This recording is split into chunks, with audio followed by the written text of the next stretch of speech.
de l'argent. Mais Élisée a abandonné cela.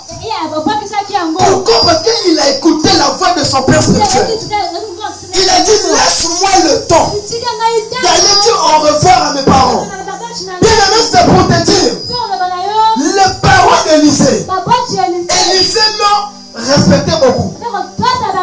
Élisée était en train de considérer son père et sa mère.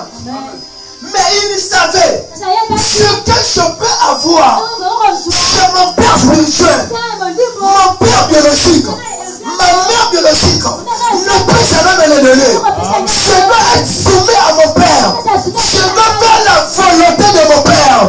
Il a laissé le travail qu'il faisait pour suivre le père spirituel. Le père spirituel a une influence dans le monde spirituel que les sorciers de ta famille ne peuvent pas te toucher. Ton père peut te maltraiter. Ton père biologique peut te vendre. Ta mère peut te vendre.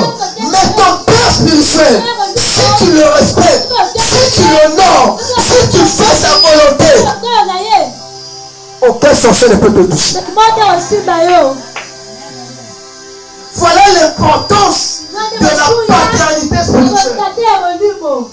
Donc je veux parler de la paternité spirituelle. L'importance de la paternité. L'importance d'avoir un père. La première des choses, c'est d'abord d'écouter. Tu dois écouter ton père spirituel. Ne vois pas son âge. Même si vous avez le même âge, vois-lui, il est ton père. Amen. Amen. Mon père biologique, c'est mon pasteur. C'est un apôtre. Amen. Ma mère, c'est une prophétesse. Amen. Ça veut dire que quand je l'envoie, je ne l'en pas en tant que le père biologique. Mais je le respecte en tant que le père spirituel. Parce que si je commets une erreur, lorsque papa va parler avec la colère, dans le monde spirituel, il y aura une malédiction qui sera à moi. Et personne ne peut enlever cela. Amen. Parce qu'il est un père biologique, deux père spirituel. C'est-à-dire qu'il a une double portion sur moi. Et je dois faire très attention. Ainsi que maman. Amen. Et c'est pour te dire que quand tu as un père spirituel, tu dois faire attention. Même si vous avez les mêmes âges, ne vois pas l'âge. Même si tu es son grand frère, tu es sa grande soeur, ne vois pas l'âge. Élisée n'avait pas vu l'âge d'Élie. Peut-être qu'Élisée, il avait les mêmes âges avec Élie. Amen. Mais Élisée n'a pas vu l'âge. Élisée a vu quoi? Élisée a vu le manteau. La Bible dit que lorsque Élie s'est approché, il a jeté le manteau.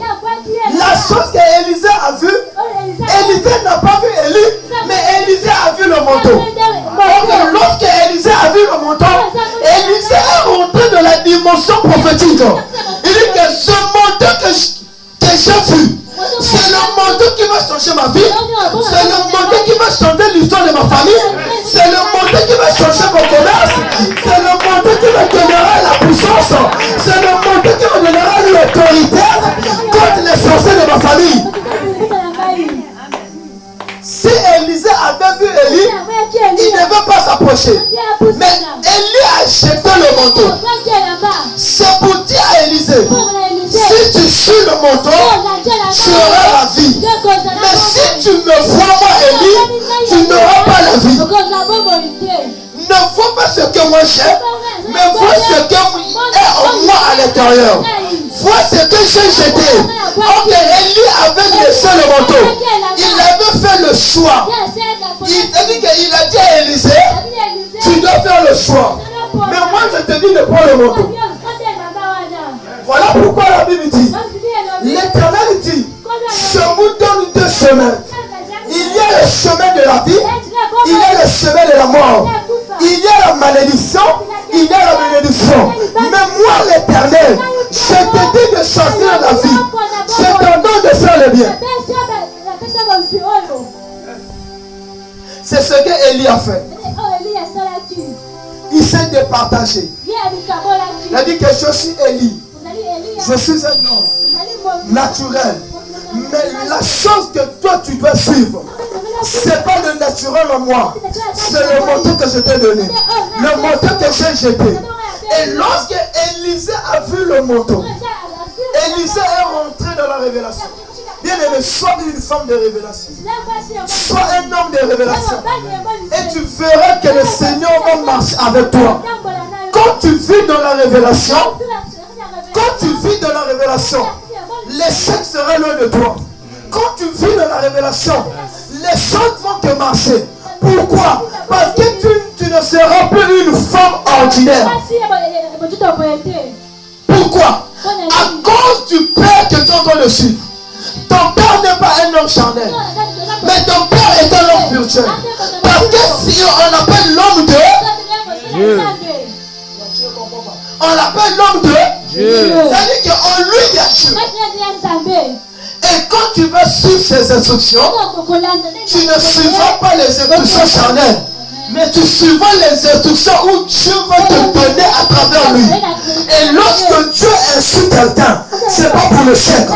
Lorsque Dieu insulte quelqu'un, ce n'est pas pour la mort. Lorsque Dieu insulte quelqu'un, ce n'est pas pour que les gens puissent se moquer de toi, mais c'est pour que les gens puissent te nourrir. Mais tu auras ces choses lorsque tu écoutes à ton père. Élisée a laissé tout ce qu'il faisait. Il a dit, je dois faire la volonté de mon père spirituel.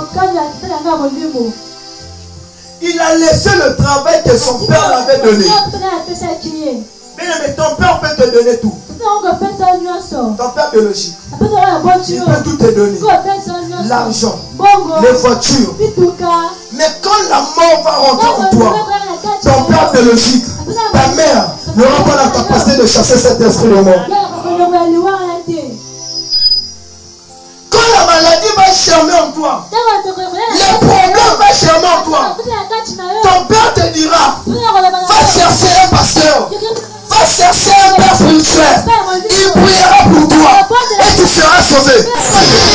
Malgré qu'il est ton père, mais il y a des limites. Respecte ton père. Regarde le manteau. C'est le manteau qui va changer ta vie. Fais la volonté de ton père spirituel afin de remporter ce que tu veux. Fais la volonté. Écoute ce qu'il t'a dit. Même nos parents nous respectent. Amen. Mes parents me respectent. C'est pas que parce que je suis plus que eux. Non. Il dit que non, toi tu es notre fierté. Amen. Amen. Il dit que lorsque on te voit travailler, ça nous donne le goût. On dit que oui, nous avons un enfant. Nous avons un fils qui a écouté, qui a été sous nos instructions. Amen. Mon père m'appelle toujours le prophète des nations. Amen. Il me dit que toi tu ne seras pas seulement ici. Tu dois aller partout. Amen. Amen. Pourquoi? Parce que tu as la quadruple portion. Amen.